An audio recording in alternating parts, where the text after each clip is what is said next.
Tonight on Connecticut's news station, a multi-town search for suspects ends with 2 people behind bars. We show you the moments they were taken down and how police tracked them.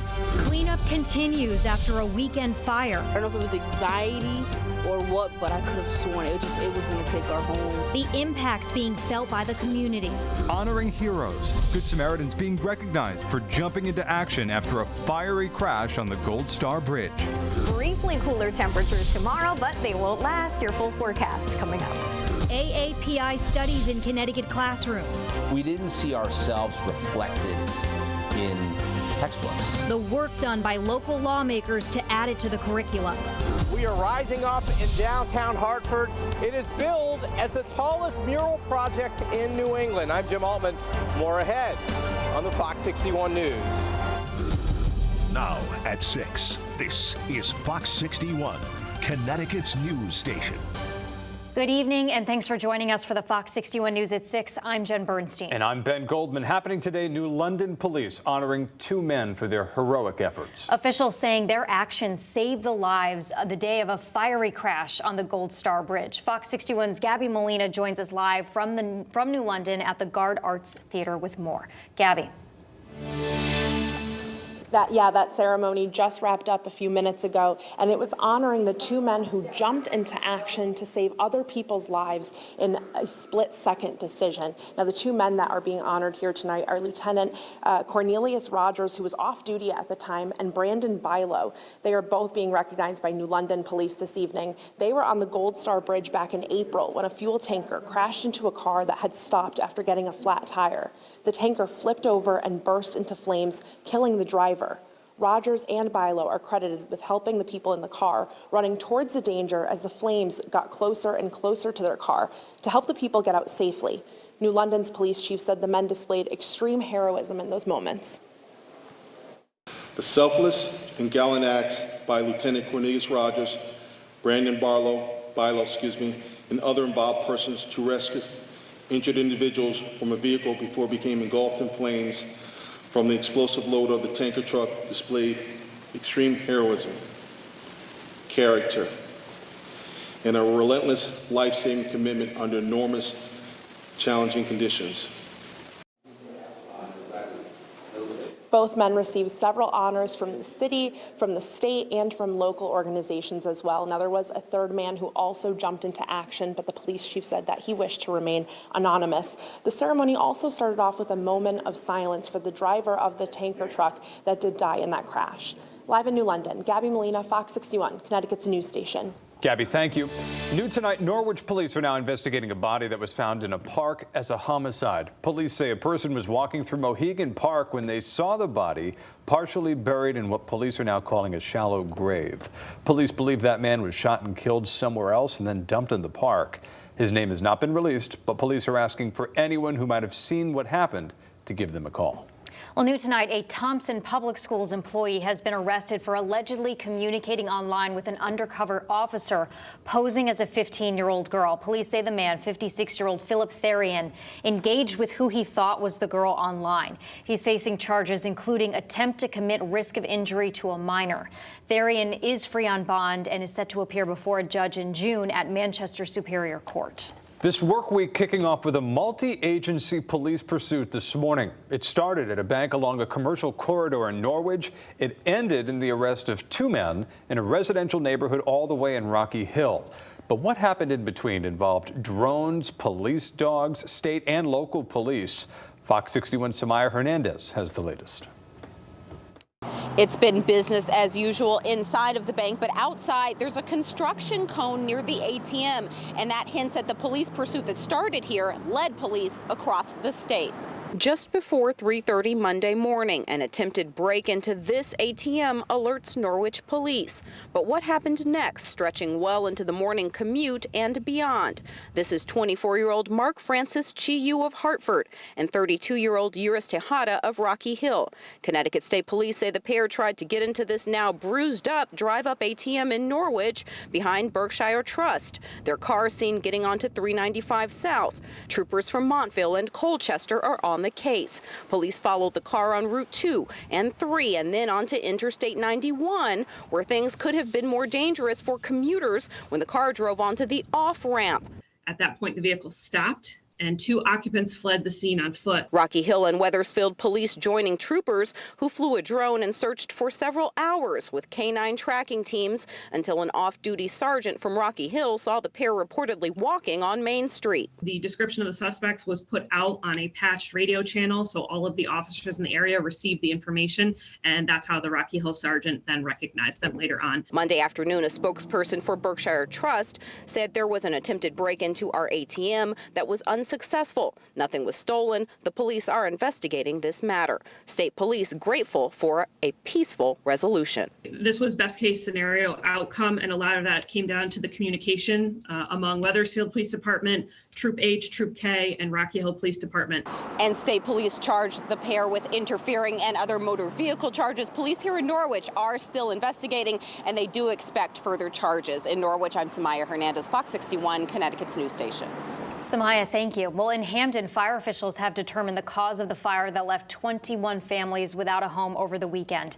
It happened early Saturday morning at the Town Walk Apartments. Fire marshals say that the fire likely started on the second floor landing caused by an unattended electrical cooking device.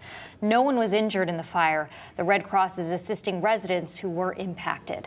And in Meriden, crews are still working to learn what caused a 6-alarm fire on Pratt Street on Friday. Coming up at 6:30, Fox 61's Julia LeBlanc hears from nearby neighbors who are thankful the flames didn't reach their homes. Let's get to the weather now. Beautiful start to the week as we take a live look outside over Mohegan Sun. Blue skies, blue water.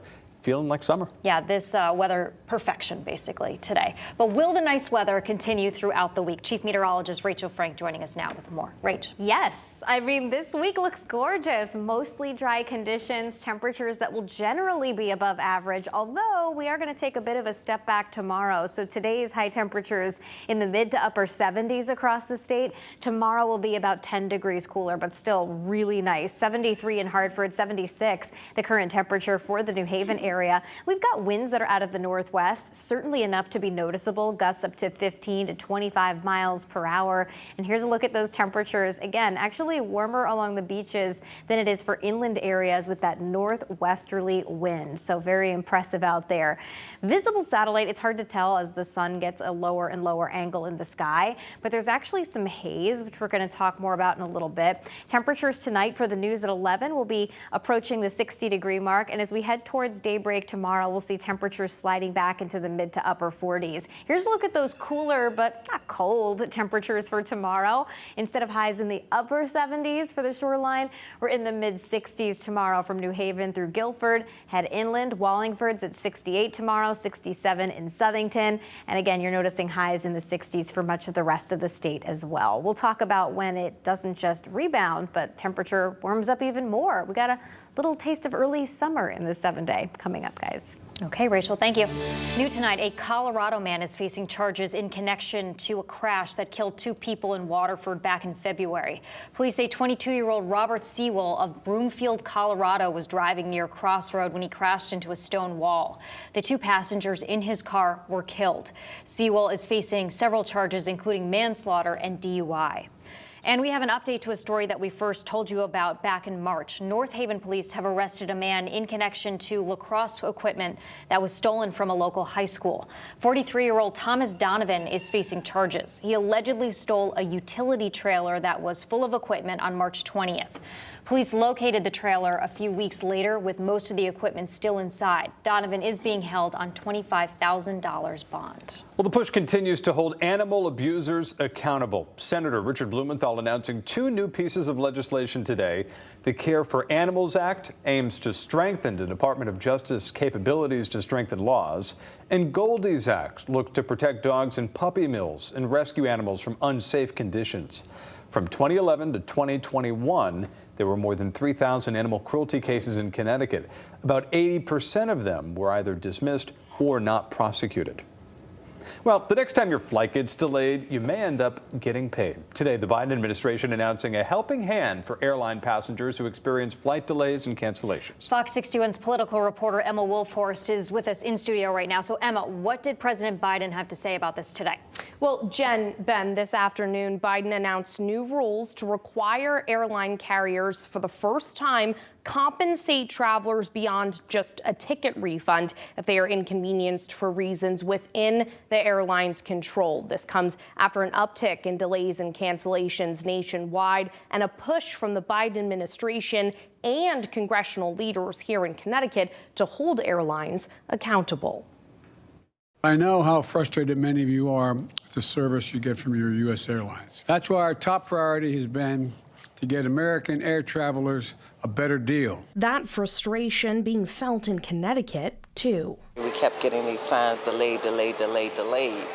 And I'm like, okay, what's going on? Branch is one of thousands of U.S. travelers fed up with airlines. Their flights are costing more, you're getting less. I'm thinking for future travel, I may have to start looking elsewhere. That's why the Biden administration is proposing new rules ahead of the busy summer travel season, aimed at holding airlines accountable for long delays and cancellations. Last summer, we saw unacceptable rates of delays and cancellations, even on blue sky days. Transportation Secretary Pete Buttigieg and President Biden want airlines to reimburse passengers for their expenses, like food or overnight accommodations, if the airline cancels or significantly delays flights for reasons within their control, such as mechanical issues or crew staffing. Connecticut's congressional delegation has been pushing for changes like this. U.S. Senator Richard Blumenthal introducing an airline passengers' Bill of Rights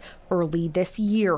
In a statement, Blumenthal said he strongly supports the Biden administration's step to require reimbursement for delays and cancellations, saying as airline flight becomes more unpredictable and stressful, passengers deserve not only money back, but also peace of mind. Peace of mind passengers like Branch hope these new rules will bring. I work hard, just to have my little vacations to go somewhere. So hopefully this will work for us and be successful so we can travel more. Now, travel experts say these rules will be slow to take off, but the administration says another new rule will go into effect later this year, requiring airlines to be more transparent about the full cost of tickets, including all fees. Ben, Jen. It's a story a lot of people want to hear.